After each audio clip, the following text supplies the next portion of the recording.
A'udzubillahi minasyaitonirrajim. Bismillahirrahmanirrahim. Assalamualaikum warahmatullahi wabarakatuh. Alhamdulillahirabbil alamin wala udwana illa 'alal zalimin. Wassalatu wassalamu atammanul akmalani ala khatamil anbiya'i wal mursalin nabiyina Muhammadin wa ala alihi wa sahbihi wa man tabi'ahu bi ihsanin ila yaumiddin. Asyhadu an la ilaha illallah wa asyhadu anna Muhammadan abduhu wa rasuluh la nabiyya wa la rasula ba'dah.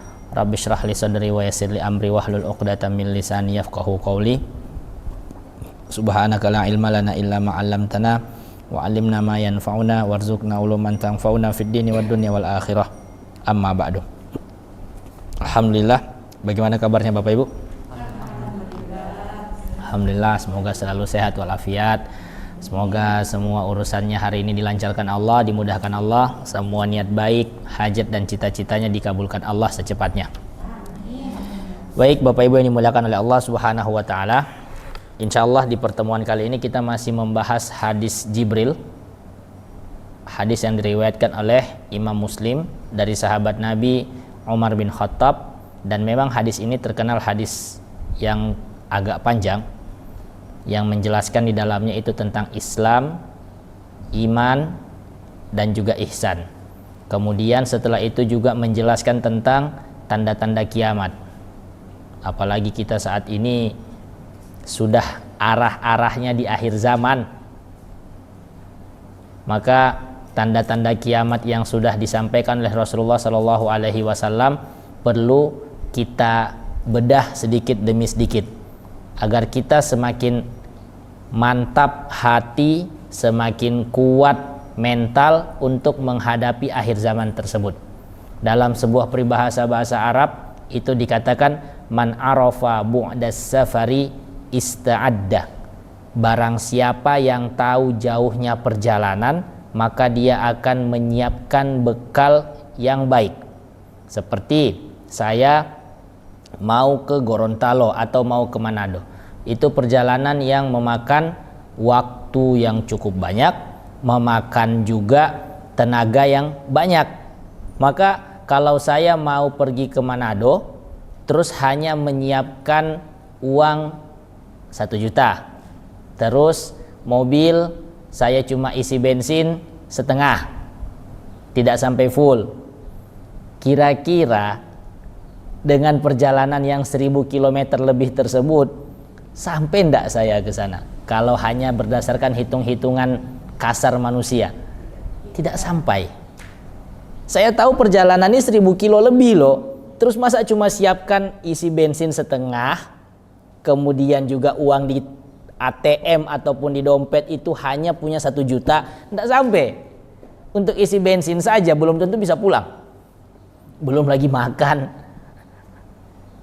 belum lagi kalau misalnya mau bawa anak istri, pasti kalau tidak berhenti ya, kalau misalnya hitungannya itu jalan santai ya, penginapan dihitung itu. Makanya di dalam peribahasa Arab tersebut dikatakan man arafa bu'das safari ista'adda. Barang siapa yang tahu jauhnya perjalanan, maka dia harusnya menyiapkan bekal yang sebaik-baiknya. Oh, saya mau ke Manado nih, perjalanan 1000 km, berarti uang yang saya bawa harus sekitar mungkin 5 juta. Itu untuk bensin aja PP. Atau sudah kelebihan sekali lah, bensin 2 juta PP. Bensin 2 juta PP. 3 jutanya lagi untuk uang makan. Berarti saya butuh 5 juta. Itu pun sudah dengan plus bensin dari Palu sudah diisi full. Ya 5.500.000 lah berarti total 5.500.000. Itu pun saya rasa alhamdulillah cukup. Kalau mau lebih lagi, misalnya tinggal di sana 1 pekan, mau ajak rekreasi, tidak mungkin 5 juta itu cukup. 5 juta itu cuma kebutuhan saya, anak istri di perjalanan sampai pulang ke Palu. Kalau mau ajak keluarga ke sana jalan kemana, saya akan lebih kebutuhannya, dan saya harus mempersiapkan itu kalau memang tahu perjalanan saya ini bakal jauh. Begitu pula dengan kita tahu perjalanan kita ini bakal jauh, maka harus persiapkan bekal yang mantap supaya tidak jadi orang yang kehabisan bekal di tengah jalan. Kan tidak enak. perjalanan jauh kemudian kehabisan bekal tengah jalan. Rizki aja deh, mau ke Poso, bekal seadanya, kemudian kehabisan bekal di Parigi, mau minta tolong siapa? Pas di hutan-hutan, mau minta tolong siapa? Mau minta tolong siapa ya toh?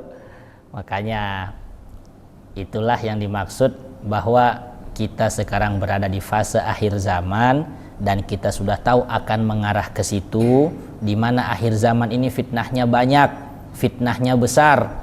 Maka kita juga butuh bekal yang banyak buat menghadapi itu, biar kita tidak jadi orang yang rugi, orang yang kesulitan, kehabisan bekal tengah jalan, susah.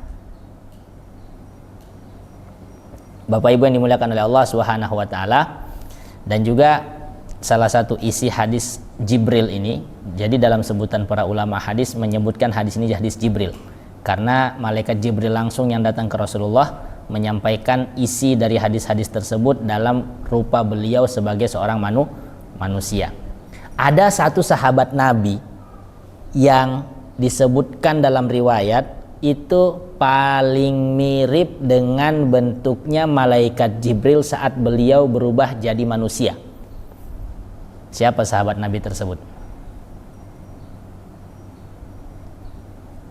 Namanya adalah PR. Hari Sabtu saya tanya, saya catat dulu di HP. Ada nama sahabat Nabi yang mirip dengan malaikat Jibril saat beliau berwujud manusia. Saya tanya di hari Sabtu, insyaallah. PR nama sahabat.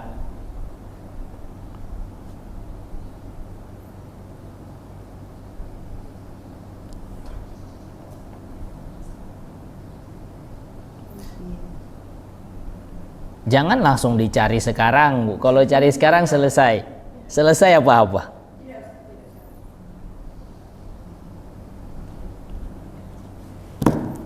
Namanya adalah dimulai dari huruf D. D. Nanti dicari aja. Dimulai dari huruf D. Oke, baik. Bapak Ibu yang dimuliakan oleh Allah Subhanahu wa taala, maka sejauh ini kita sudah membahas tentang Islam, kita juga sudah membahas tentang iman. Islam itu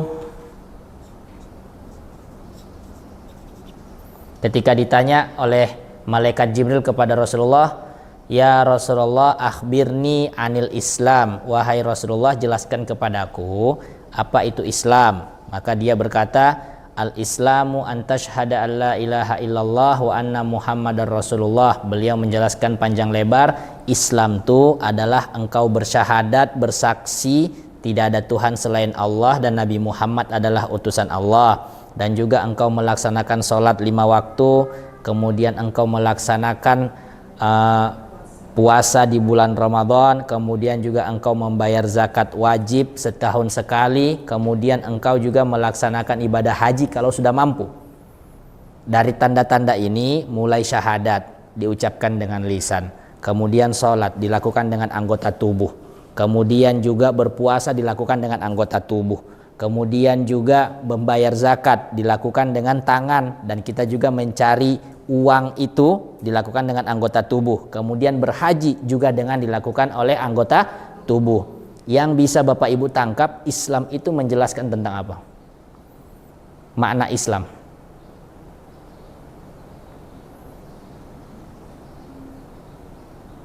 Syahadat diucapkan dengan lisan, amalan-amalan yang lain ada yang dilakukan dengan tangan, ada yang dilakukan dengan seluruh anggota tubuh. Islam itu adalah amal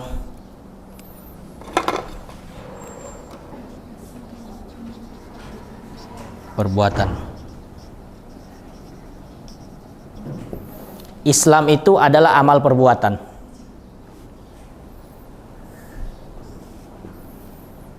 Jadi ketika kita lihat ada satu orang tetangga kita sudah pergi sholat, walaupun mungkin hanya sholat baru 1 waktu gitu, sholat zuhur kah atau sholat subuh kah, kemudian yang lain kita tidak tahu dia sholat atau tidak, maka kita sudah jatuhi dia hukumnya sebagai seorang muslim. Dan muslim dengan muslim yang lain itu memiliki hak dan juga kewajiban. Al muslimu haramun damuhu wa maluhu wa irduhu. Contoh paling kecil saja, seorang muslim dengan muslim yang lain itu haram baginya darahnya dia. Tidak boleh kita bunuh muslim tersebut, karena membunuh seorang muslim itu termasuk dosa besar. Bahkan dalam riwayat yang lain Rasulullah Shallallahu Alaihi Wasallam menyampaikan, setetes darah seorang muslim itu lebih berharga daripada dunia dan seisinya. Bayangkan, daripada dunia dan seisinya. Isi dunia saja baru sebagian kecilnya itu bisa menghasilkan harta miliaran. Contohnya apa? Nikel di Morowali. Itu baru sebagian kecil isi bumi, belum ditambah dengan emas di Papua, belum lagi ditambah dengan emas di Poboya. Saya tadi mau bilang Puebongo, tapi saya bilang Puebongo ini bukan kayaknya itu. Saya tadi sempat mau bilang Puebongo, cuma tidak jadi, bukan Puebongo ini, Poboya. Itu baru sebagian isi bumi sudah menghasilkan harta miliaran bahkan triliunan. Maka bagaimana kalau Allah Subhanahu wa taala sudah menyampaikan lewat lisan Rasulnya, setetes darah seorang muslim itu nilainya lebih berharga daripada dunia dan seisinya. Bisa kita bayangkan. Makanya ditekankan oleh Rasulullah, muslim dengan muslim yang lain itu haram darahnya. Haram juga hartanya. Dan yang paling penting lagi, haram juga kehormatannya. Tidak bisa seorang muslim dengan muslim yang lain itu bermudah-mudahan untuk menjatuhkan kehormatan saudara muslimnya. Difitnah, digibah, di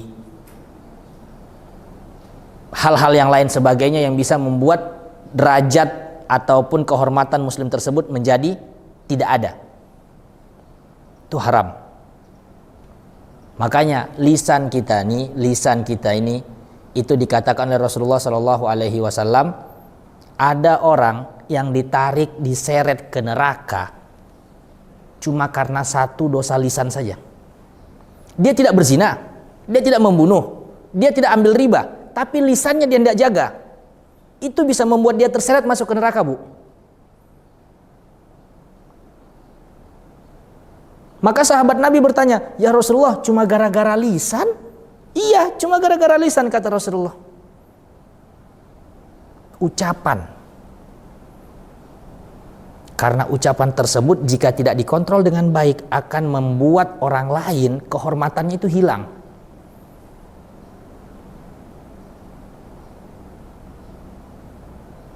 Maka itu jaga lisan. Oke, Bapak Ibu yang dimuliakan oleh Allah, Islam itu identiknya dengan amal perbuatan. Terus kalau iman,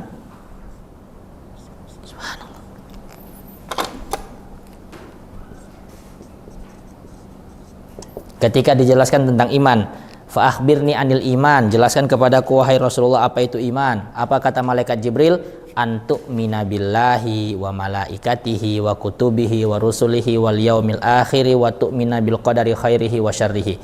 Engkau yakin, percaya Tuhan itu Allah. Engkau percaya adanya malaikat.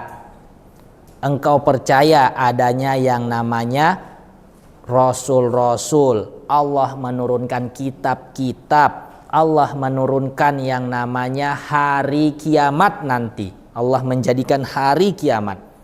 Akan ada hari pembalasan. Dan juga engkau percaya, engkau yakin ada yang namanya qadha dan qadar. Ada qadha dan juga qadar. Maka Bapak Ibu, kira-kira apa itu iman? Keyakinan. Keyakinan, kepercayaan.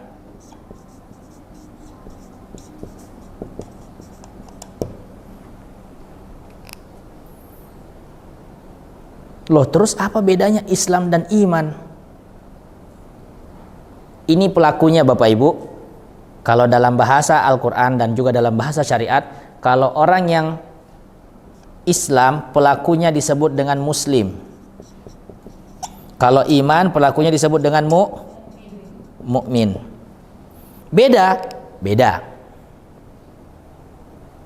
Pernah ndak dapat orang sholat 5 waktu tapi habis sholat masih berbuat dosa? Selesai sholat dia pergi mencuri, selesai sholat dia pergi membunuh misal, selesai sholat dia pergi berzina contoh. Ada ndak? Ada. Itu dikatakan sebagai muslim karena di dalam hatinya keimanan itu belum masuk. Walaupun mungkin dia sudah melaksanakan kewajiban-kewajiban amal perbuatan yang ada dalam Islam. Bukankah Allah Subhanahu wa taala telah menyampaikan, Innas salata tanha 'anil fahsya'i wal munkar. Salat itu fungsinya adalah mencegah seseorang dari berbuat keji dan mungkar. Loh, terus kok masih ada orang habis sholat berbuat dosa? Berarti sholatnya belum betul-betul sampai masuk ke dalam hatinya, belum sampai ke taraf mukmin. Makanya dalam hadis yang lain itu Bapak Ibu, Rasulullah menyampaikan, la yaqtulul qatilu wa huwa mu'min wa la yazni zani wa huwa mu'min au fima ma'nahu. Seseorang ketika dia berbuat dosa seperti membunuh, maka saat itu dia tidak dikatakan sebagai seorang yang mukmin, tapi dia kederajatnya adalah muslim. Karena iman dalam hatinya hilang ketika dia berbuat dosa. Seseorang ketika berzina dia tidak dikatakan sebagai seorang mukmin, tapi seorang muslim. Karena kalau orang beriman ketika mau berbuat dosa, hatinya yang ngelawan duluan. Tidak boleh. Hati ini menjadi rem bagi dia.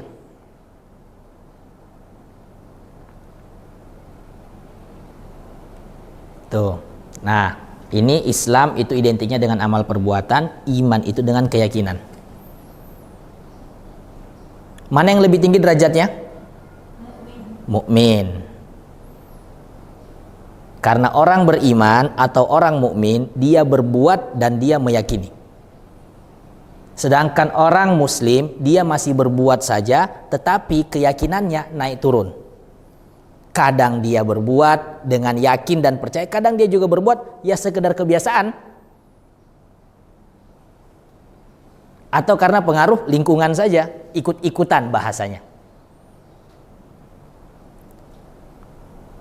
Jelas? Nah, sekarang Bapak Ibu, kita akan masuk kepada konsep ihsan. Apa itu ihsan?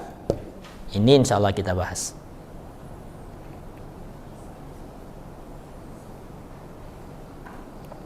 Jadi kalau mau dibikin seperti gambar diagram besar, saya spill sedikit. Ini sebuah lingkaran. Di dalamnya ada lingkaran lagi. Di dalamnya ada lingkaran lagi. Apa ini? Ini lingkaran besar.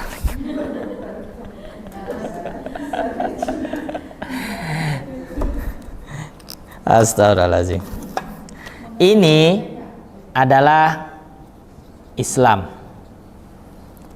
Yang lebih spesifik lagi adalah iman. Dan yang lebih dalam lagi adalah ihsan.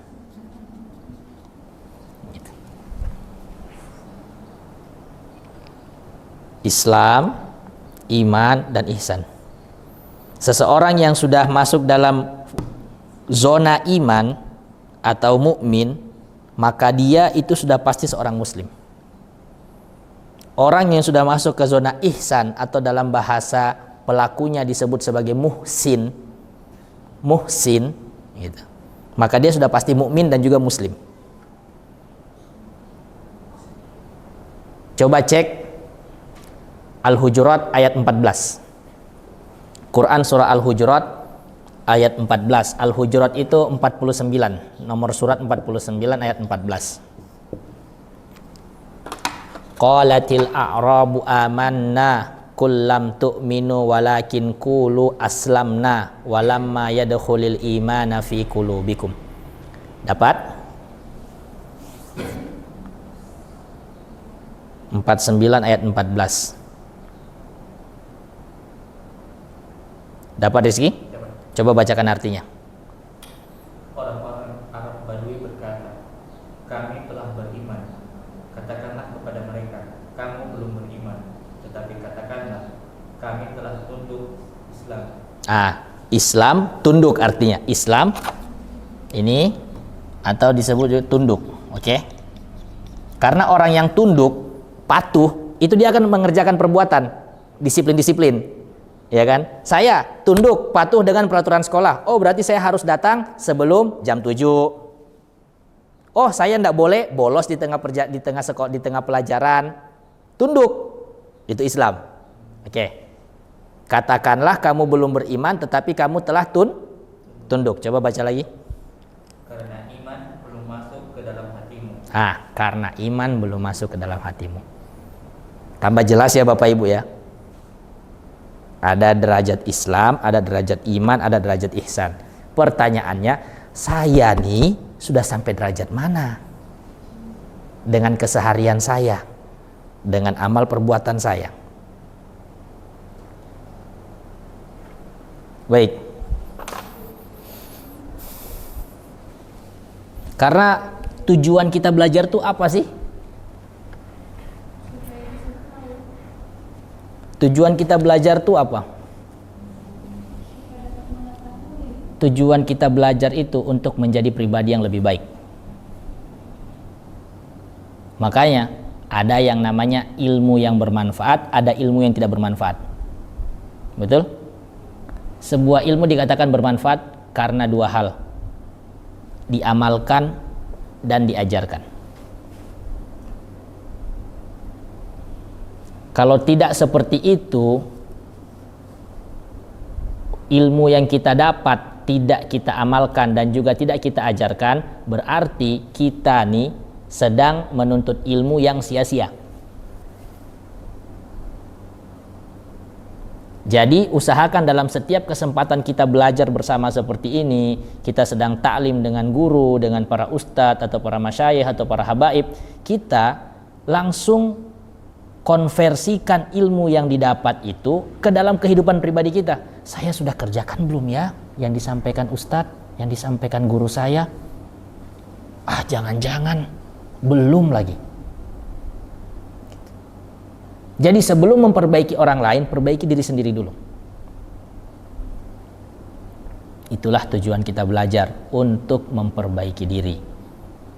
Dan memperbaiki diri itu didapatkan dengan mengamalkan ilmu yang kita tahu. Baik, sekarang kita akan bertanya ini, ihsan itu apa? Oh, ihsan itu yang jualan somai di Dewi Sartika gitu misal. Baik, berkata muallif rahimahullahu ta'ala, yaitu Imam Ibn Rajab Al-Hambali dalam bukunya Jami'ul Ulum wal Hikam, faslun, bab tentang ihsan. Wa ammal ihsanu faqad jaa dzikruhu fil Qur'ani fi mawadhi' taratan makrunan bil iman wa taratan makrunan bil Islam wa taratan makrunan bit taqwa au bil amal. Imam Ibn Rajab Al-Hambali menyebutkan dalam bukunya Jami'ul Ulum wal Hikam, dan ihsan itu telah disebutkan oleh Allah di dalam Al-Qur'an di beberapa tempat. Kadang-kadang ihsan itu dikaitkan dengan Islam, dan kadang-kadang ihsan itu dikaitkan dengan iman, dan juga kadang-kadang Islam itu dikaitkan dengan takwa. Takwa itu maksudnya adalah amal soleh. Dari sini kan kita paham, oh, orang yang sudah masuk ke dalam derajat ihsan, dia pasti beriman. Orang beriman itu yang bagaimana? Dia beramal soleh dengan yakin apa yang dia amalkan itu akan memberikan dampak yang baik, dan juga dia berkeyakinan bahwa kalau saya berbuat yang buruk akan memberikan dampak yang buruk bagi saya. Jadi amal soleh bukan sekedar amal soleh, sudah dibarengi dengan keyakinan dalam hati. Makanya orang ihsan masuk ke dalam derajat mukmin. Muhsin, orang yang ihsan itu sudah pasti mukmin. Orang yang ihsan sudah pasti muslim. Lihat ini. Gambaran mudahnya seperti itu. Makanya Al-Quran kadang-kadang menyebutkan kalimat ihsan itu sama dibarengkan dengan kalimat mukmin. Kalimat ihsan dibarengkan dengan kalimat Islam atau Muslim. Kalimat ihsan dibarengkan dengan kadang-kadang kalimat takwa, yang mana takwa itu orang bertakwa dikatakan ketika dia beramal soleh.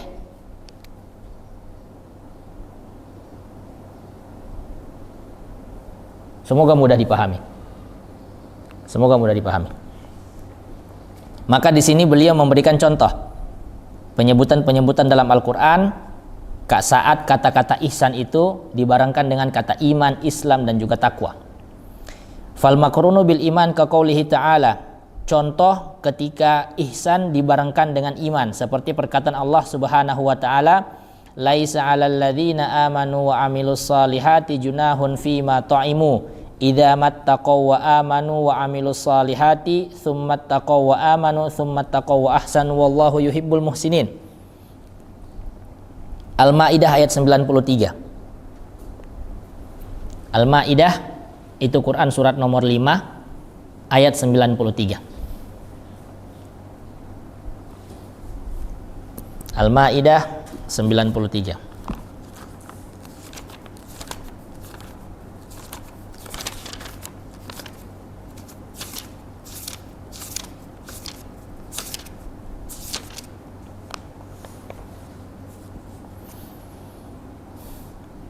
Laisa 'alal ladzina amanu wa 'amilus solihati junahun fima ta'imu. Tidak ada dosa bagi orang-orang yang beriman dan mengerjakan amalan yang saleh karena makanan yang telah mereka makan dahulu apabila mereka bertakwa serta beriman dan mengerjakan amalan-amalan yang saleh. Kemudian mereka tetap bertakwa dan beriman, kemudian mereka tetap juga bertakwa dan berbuat kebajikan, dan Allah menyukai orang-orang yang berbuat kebajikan. Wallahu yuhibbul muhsinin. Kata-katanya di situ adalah ada di kata-kata ihsan. Benang merahnya ada di kata-kata wallahu yuhibbul muhsinin. Allah mencintai orang-orang muhsin. Pelaku ihsan disebut dengan apa? Kembali ke sini. Ihsan disebut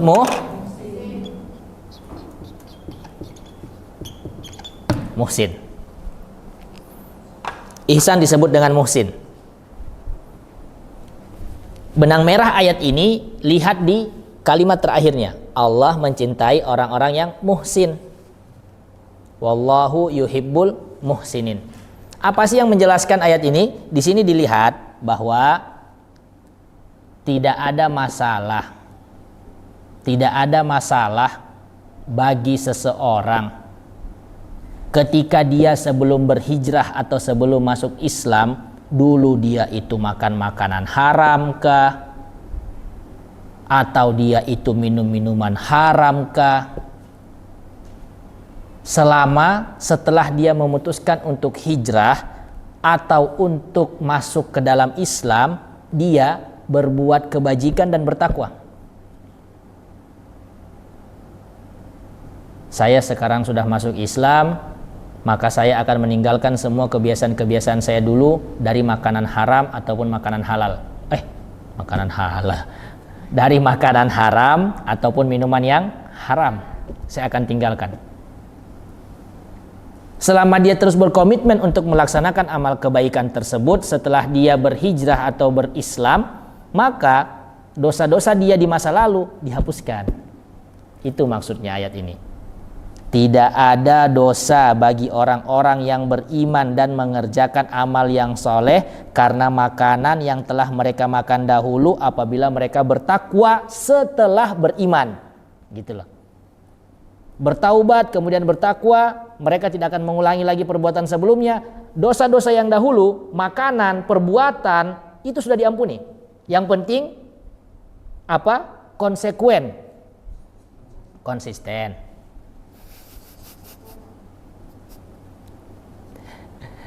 Yang penting konsisten.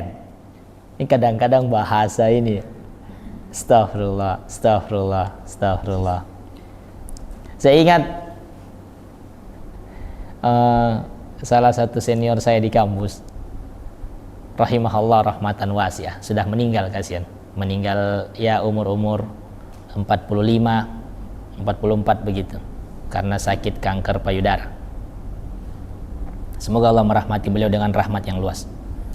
Beliau itu orangnya terkenal ceria.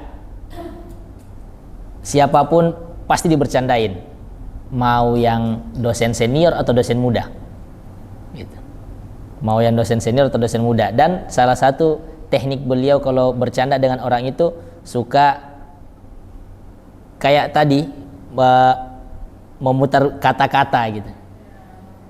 Konsisten jadi konsekuen, tapi cara beliau lebih fresh. Sosialisasi. Ibu tahu sosialisasi toh? Sosialisasi itu datang ke desa-desa atau datang ke sekolah. Kalau dalam lingkungan kampus, datang ke sekolah, kemudian perkenalkan ini loh kampus, pemaparan. Nanti kalau adik-adik selesai dari sini masuk aja ke kampus kami. Itu dia, ini akreditasinya unggul, ininya bagus, fasilitasnya bagus begitu. Jadi kalau kayak sales itu memperkenalkan produk, itu sosialisasi. Dan itu sering, kalau di dunia kampus sering, sudah mau masuk penerimaan mahasiswa baru, sosialisasi dulu kita. Kemana? Ke Morowali, kemana? Ke Poso, kemana? Ke Pantai Barat. Tapi beliau bilangnya bukan sosialisasi. Aduh, sudah mau masuk waktunya lagi nih. Mau kemana ibu? Ini mau pergi sosialisasi.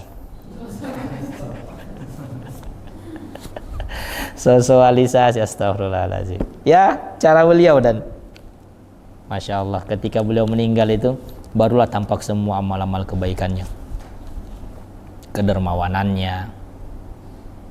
Itu setiap kali masuk kantor, pasti beliau bawa makanan itu 2 rantang. Untuk siapa? Untuk adik-adiknya itu yang datang ke ruangan, ayo dek makan siang dulu. Jadi dia masak nasi, kemudian dia beli sayur masak. Beliau sampaikan, saya ini istri yang disenangi suami. Kenapa? Saya tidak bisa memasak, tapi saya pintar beli sayur masak.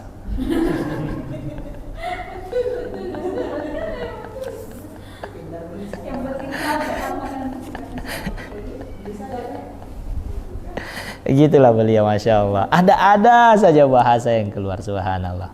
Kedermawanan seperti itu yang Allah mudahkan. Bayangkan ketika jenazahnya disolatkan itu sampai 2 kloter masjid. Belum lagi kebaikan-kebaikan beliau, setiap hari Jumat itu beli nasi kuning sama tetangganya berapa bungkus gitu. Kemudian dia pergi ke kampus 1 di Ponegoro, bagikan ke satpam, ke cleaning service. Selesai dia ke kampus 2 lagi Pom BW, bagikan lagi ke satpam, ke cleaning service. Itu rutin beliau lakukan sebelum beliau sakit. Insya Allah, kedermawanannya itu.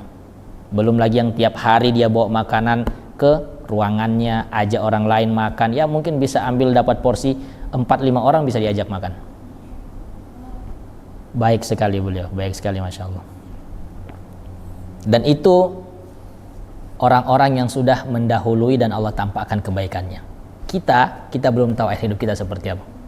Jadi kita harus terus berusaha dengan amal-amal kita yang bisa kita lakukan saat ini, hari ini, untuk bisa mendapatkan tujuan husnul khotimah. Yang dermawan, dermawanlah. Yang ingin cari amal soleh di puasa, puasalah. Yang ingin cari amal soleh tahajud, jaga gitu. Ingin cari amal soleh di berbakti kepada kedua orang tua, jaga itu. Tidak apa-apa sedikit, yang penting terus menerus. Daripada banyak tapi jarang-jarang. Tapi kalau banyak terus menerus itu lebih baik lagi.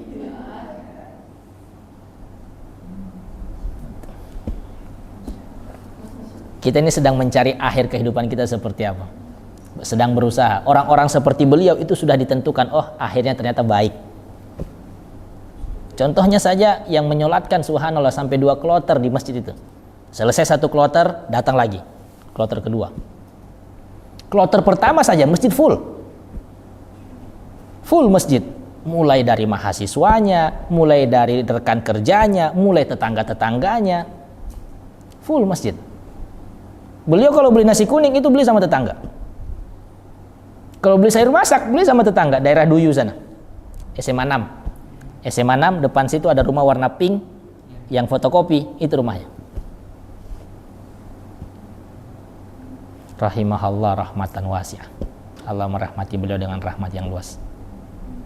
Subhanallah. Baik, kita lanjut ke sini.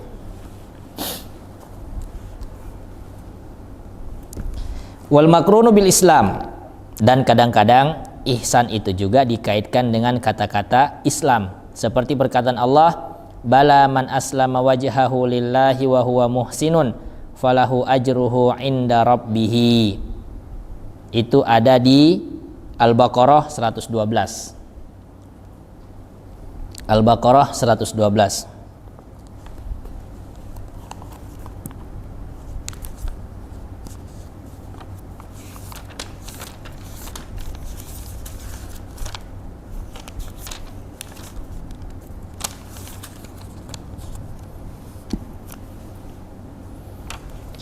Bala man aslama wajhahu lillahi wa huwa muhsinun falahu ajruhu inda rabbihi wala khaufun alaihim wala hum yahzanun.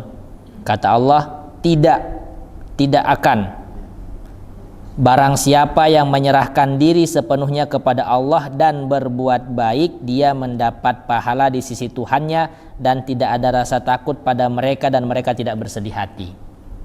Yang mana benang merahnya di situ? Lihat kata-kata man aslama. Man aslama itu artinya orang yang berserah diri. Kata-kata aslama dengan Islam itu satu akar kata, Bu. Ini saya hapus ya.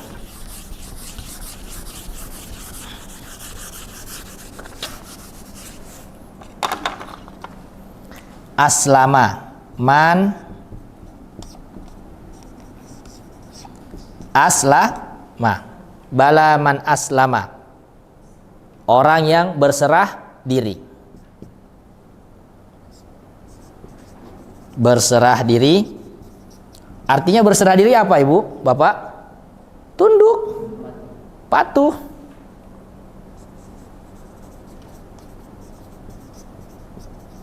Ini aslama. Islam tulisannya dalam bahasa Arab seperti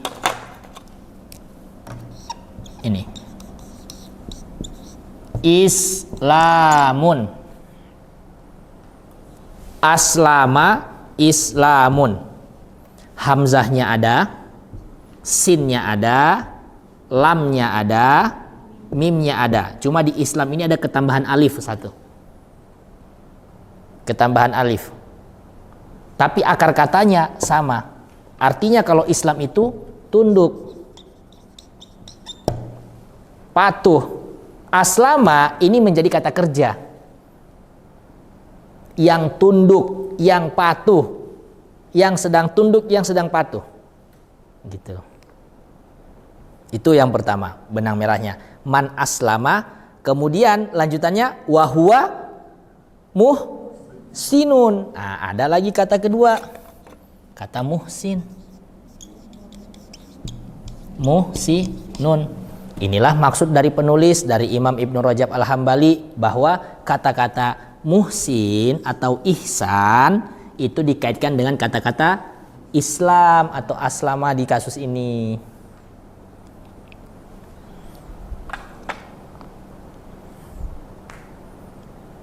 Jadi orang-orang yang muhsin itu juga sudah pasti muslim. Yang muhsin sudah pasti muslim.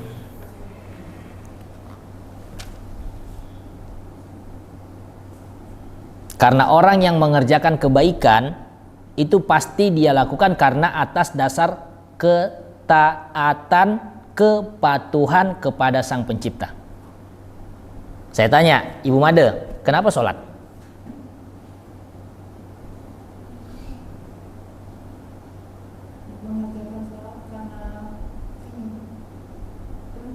Perintah Allah. Berarti Ibu Made tunduk dan patuh sama Allah. Allah perintahkan sholat, Ibu Made sholat, mengikuti perintah. Tunduk berarti. Saya tanya, Ibu Lika, kenapa puasa Ramadan? Perintah Allah. Jadi orang-orang yang mengerjakan kebaikan dengan keyakinan yang sepenuh hati, itu juga mereka dikatakan tunduk dan patuh kepada Allah. Muhsin sama dengan muslim. Tapi muslim belum tentu muhsin. Maka bagaimana supaya bisa ketemu? Panggillah, duduk sama-sama. Muslim, muhsin, duduk sini gitu.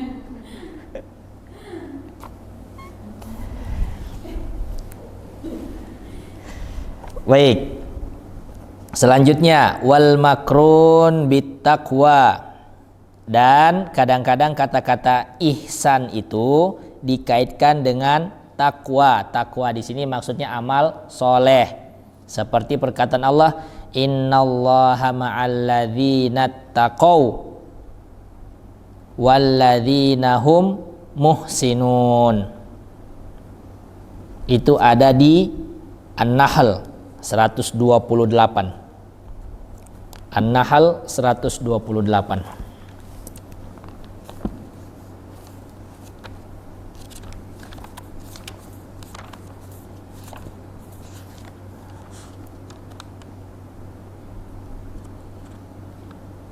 An-Nahl, siapa yang tahu An-Nahl itu nomor surat berapa? Nomor surat 16 Bapak Ibu. Ayatnya 128. Ayat terakhir. Innallaha ma'alladzina taqaw walladzina hum muhsinun.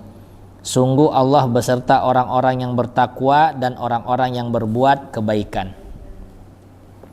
Benang merahnya di mana? Kata-kata ittaqau dengan muhsinun.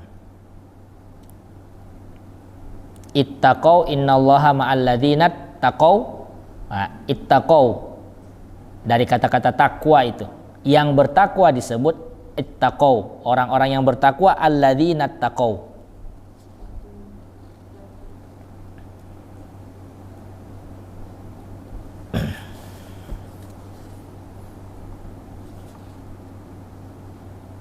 Waqad yudhkaru mufradan ka qoulihi ta'ala lil ladzina ahsanul husna wa ziyadah.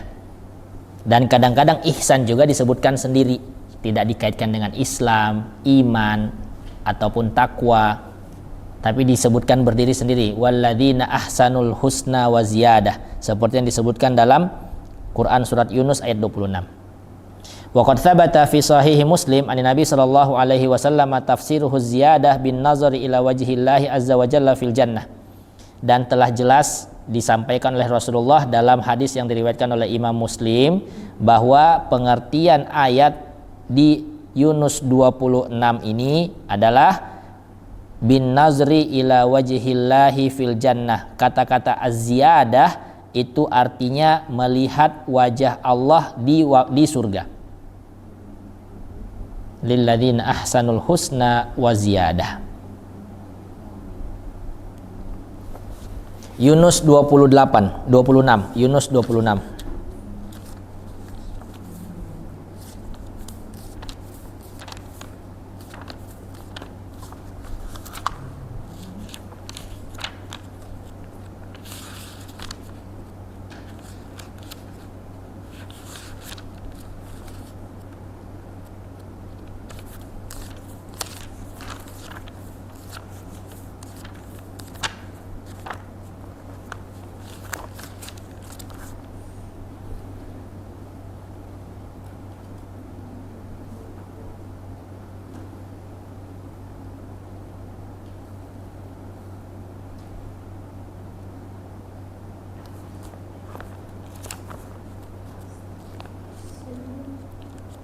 Dapat Bapak Ibu? Yunus 26. lilladzina ahsanul husna wa ziyadah. Bagi orang-orang yang berbuat baik ada pahala yang terbaik di surga dan tambahannya. Gitu.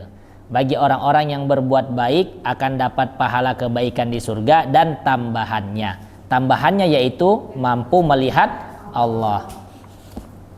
Apa nikmat terbaik yang bisa dirasakan oleh penghuni surga? Melihat Allah Subhanahu wa taala. Di surga nih semuanya sudah enak. Tidak ada lagi sholat, tidak ada lagi puasa, tidak ada lagi sedekah. Mau makan, tinggal ngebayangkan sesuatu, muncul.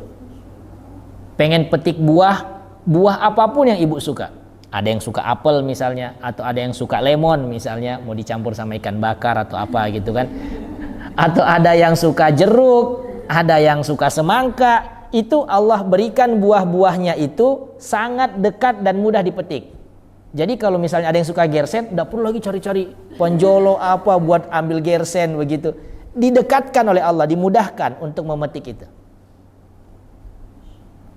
Pengen minum, ibu tinggal pilih minum apa. Ada air yang jernih yang tidak akan membuat haus. Ada air susu. Ada air madu. Ada air dari sari buah tapi tidak memabukkan. Disebut dengan khomer. Khomer itu kenapa disebut dengan khomer? Karena dia dikatakan khomer itu menghilangkan akal. Orang yang yakhmur itu orang yang hilang akal. Karena minuman tersebut saat diminum orang langsung hilang akal, ngefly, ngelantur bicaranya. Nah, minuman khomer ini zaman dahulu dibuat dari fermentasi buah. Anggur difermentasikan, kemudian kurma difermentasikan. Jangan kira loh Bapak Ibu, kurma itu kalau direndam berhari-hari berbulan-bulan, itu minumannya, airnya itu bisa bikin mabuk. Kurma itu. Gini aja deh yang paling mudah. Tape hitam. Hasil fermentasi bukan? Kalau terlalu banyak dimakan memabukkan tidak? Pernah rasa mabuk makan tape? Tidak pernah. Coba makan satu baskom. Coba makan satu baskom, betul. Pesan satu baskom, jangan bagi-bagi. Makan sendiri, coba.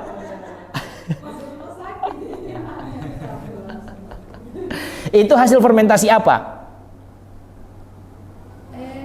Ketan, beras ketan. Itu kan hasil fermentasi. Nah, jadi di zaman dahulu itu minuman-minuman yang memabukkan atau disebut dengan khomer itulah adalah hasil fermentasi buah-buahan ataupun gandum-ganduman. Seperti di daerah kita ini ketan hitam. Maka ibu di surga nanti itu semua ada tapi tidak memabukkan. Mau apa? Air sari kurma ada, air sari apalagi anggur ada, air sari apel ada, ada semua. Belum lagi itu dari segi makanan, belum lagi yang namanya disatukan kembali dengan pasangannya. Dan dalam keadaan apa? Dalam keadaan terbaiknya Bapak Ibu, tidak ada lagi masa tua di sana. Makanya Rasulullah pernah bercanda begini. Ada seorang wanita muslimah, nenek-nenek, datang ke Rasulullah bertanya, "Ya Rasulullah, apakah saya nanti akan masuk surga?" Rasulullah bilang, "Tidak." Sedih ibunya, sedih, ya Allah, sedih. Langsung disanggah oleh Rasulullah, kalau dalam bentuk sekarang tidak, tetapi nanti orang di surga itu semuanya akan kembali dalam usia paling mudanya. Gitu. Makanya langsung neneknya lagi senang. Di surga tidak ada nenek-nenek. Orang yang meninggal nenek-nenek nanti ketika masuk surga dia dikembalikan ketika masa mudanya. Itu dari segi paras dan kecantikan dan kegantengan. Semua orang di surga itu dalam kondisi yang paling prima. Makanan enak, kemudian juga posisi bentuk wajah, bentuk tubuh itu dibuat kembali paling cantik, paling ganteng. Orang mungkin yang di dunia tidak punya penglihatan, dilahirkan Allah ditakdirkan untuk buta, di surga nanti dikembalikan penglihatannya. Atau di dunia wowo Nanti di surga itu diberikan kemampuan berbicara. Tidak mampu mendengar atau tuli, di surga diberikan kemampuan mendengar. Itu nikmat-nikmat semuanya. Belum lagi bangunan-bangunannya terbuat dari emas dan mutiara. Debu-debunya terbuat dari serpihan serbuk-serbuk parfum, serbuk-serbuk misk gitu. Jadi debu yang berterbangan aja wangi. Ibu bayangkan deh, kalau di ruangan kamar dipasangkan Glad, parfum ruangan tuh, kira-kira kalau masuk ruangan, masuk kamar, jadi senang atau tidak? Senang. Habis aktivitas capek seharian, masuk kamar, wanginya gitu. Pikiran langsung jadi tenang. Itu baru kamar loh, baru kamar. Bagaimana kalau surga? Bukan cuma di kamar yang wangi. Kita keluar dari istana di surga saja, wangi, wangi.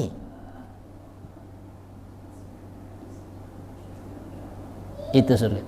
Tapi dari semua kebaikan-kebaikan tersebut yang sudah dijanjikan oleh Allah, ada satu kebaikan yang paling sangat diinginkan oleh semua penghuni surga. Apa? Ingin melihat wajah Allah. Allah itu yang mana? Bagaimana bentuknya? Bagaimana rupanya? Selama ini kita taunya Allah itu cuma tulisan Allah, alif, lam, lam, ha. Maka kalau sudah dikatakan dalam riwayat, ketika penghuni surga disampaikan akan melihat wajah Allah, semuanya langsung berkumpul. Ingin melihat yang mana ya Allah?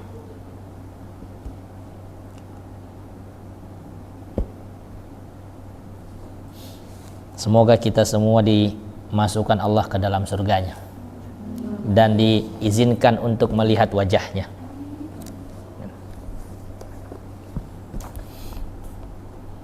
Baik, Bapak Ibu dimuliakan oleh Allah Subhanahu wa taala. Kemudian penulis menyampaikan, wa hadza munasibun li ja'lihi jazaan li ahlil ihsan li annal ihsana huwa an ya'budal mu'min rabbahu fid dunya ala wajhil hudur wal muraqabah. Kita kembali tadi kepada Yunus ayat 28. Quran surah Yunus ayat 28, berarti 10:28. Kata Allah, lilladzina ahsanul husna wa ziyadah. Dan orang-orang yang mengerjakan kebajikan dan dia akan mendapatkan kebaikan yang bertambah yang lebih, betul?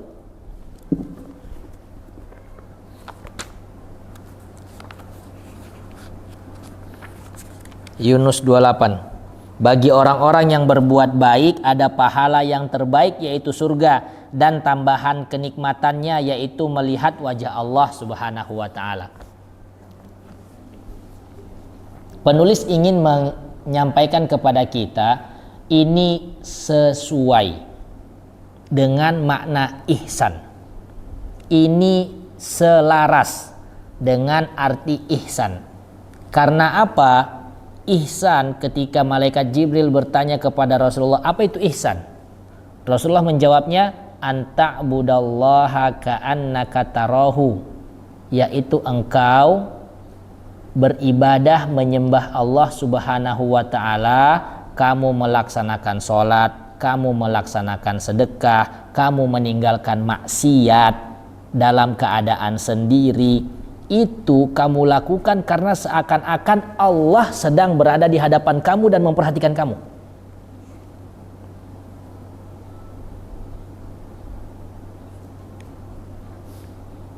Coba Bapak Ibu bayangkan, saat Bapak Ibu di dalam kelas dulu waktu masih pelajar, kemudian ketika diberi tugas pelajaran oleh guru dan guru berada di depan, kita duduk di belakang, disuruh mencatat, itu suasananya akan beda saat posisi guru ada di depan dan ketika guru ada di dekat kita. Betul tidak? Betul. Pas guru cuma duduk-duduk di bangku depan bilang, catat apa yang ada di papan tulis. Seadanya saja. Catat dikit, baca cerita. Gosip lagi. Nanti habis ini terampi makan sama bude ini ya. Ada DP nasi kuning enak itu begini. Apalagi kalau secampur dia punya kerupuk apa dan lain segala macam. Datang guru di samping. Wow, so langsung kayak paling rajin. Itu perumpamaannya orang ihsan ketika dia beramal ataupun dia meninggalkan maksiat, dia seakan-akan melihat Allah di depannya. Dia merasakan Allah memperhatikan saya. Maka saat kita merasa diperhatikan, pasti akan memberikan yang terbaik. Saya sedang sholat, membayangkan diri saya di hadapan Allah. Tidak mungkin itu kita mau berani saat sedang sholat pikir, aduh, saya punya nasi leh, saya punya pakaian leh. Tidak mungkin. Apalagi kita sadar Allah itu mengetahui apa yang ada dalam isi hati kita. Belum kita katakan saja Allah sudah tahu apa isi hati kita, betul? Tidak akan mungkin kita mau berbuat kepikiran-kepikiran yang lain-lain di luar sholat saat sudah sampai ke dalam derajat ihsan. Muhsinin seperti itu. Dia dihadapkan di sebuah ruangan dengan seorang wanita, tidak ada yang lihat, gitu kan? Dia bisa berbuat apa saja dan si wanita tersebut tidak akan juga mengakui. Tidak akan bersaksi kalau dia berbuat yang semena-mena.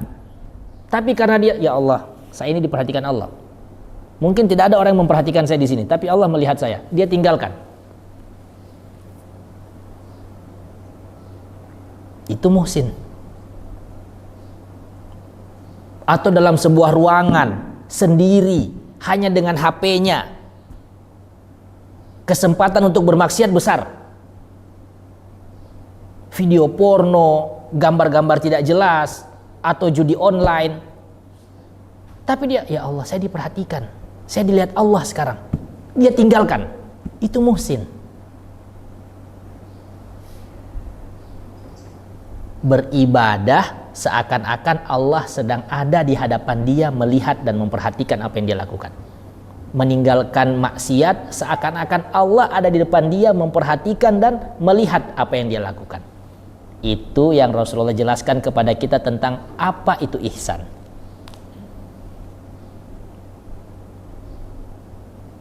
Makanya kata Imam Ibnu Rajab Al-Hambali, kalau mau dikaitkan dengan Yunus ayat 28 tadi, ayat 26 tadi, ya sama.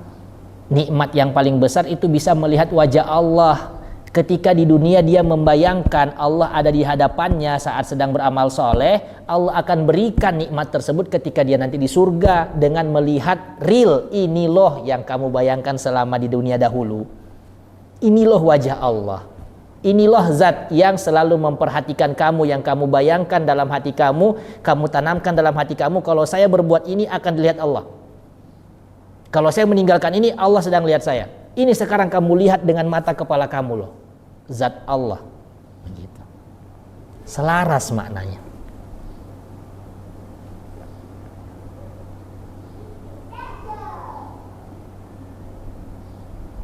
Ka'annahu yarahu biqalbihi wa yanzuru ilaihi fi hali ibadatihi fakana jaza'u dzalika nazar ilallahi ayyanan fil akhirah. Bagaimana cara menumbuhkan sifat ihsan dalam hati? Yaitu kemampuan untuk dalam setiap mengamalkan amal soleh seakan-akan membayangkan Allah memperhatikan kita. Bagaimana caranya?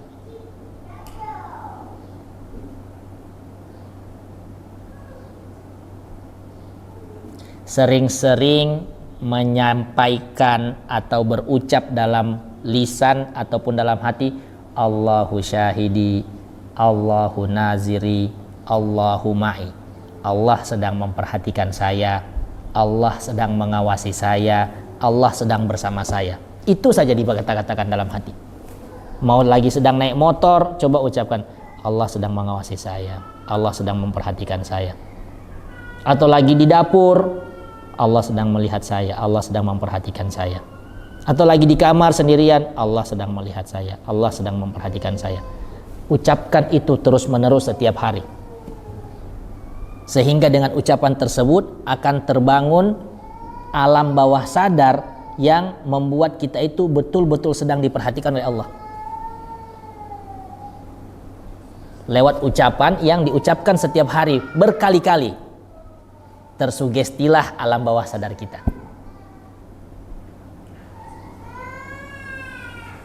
Baik, Bapak Ibu yang dimuliakan oleh Allah Subhanahu wa taala. Cukup sekian dulu kesempatan kita di hari ini. Maka silahkan tanyakan kepada diri kita sendiri, sudahkah saya berusaha untuk membangun kemampuan agar bisa masuk ke derajat sebagai orang-orang yang ihsan atau muhsinin? Kalau belum, apa yang harus saya lakukan saat ini? Selama masih punya waktu, selama masih punya umur di dunia, maka sebesar itu pula kesempatan kita untuk beramal soleh masih diberikan oleh Allah Subhanahu wa taala. Semoga apa yang sedikit ini bisa kita amalkan, dan semoga apa yang kita amalkan diterima oleh Allah Subhanahu wa taala, dan semoga apa yang kita niatkan dan kita cita-citakan dikabulkan dan diijabah oleh Allah Subhanahu wa taala. Barakallahu fikum. Assalamualaikum warahmatullahi wabarakatuh.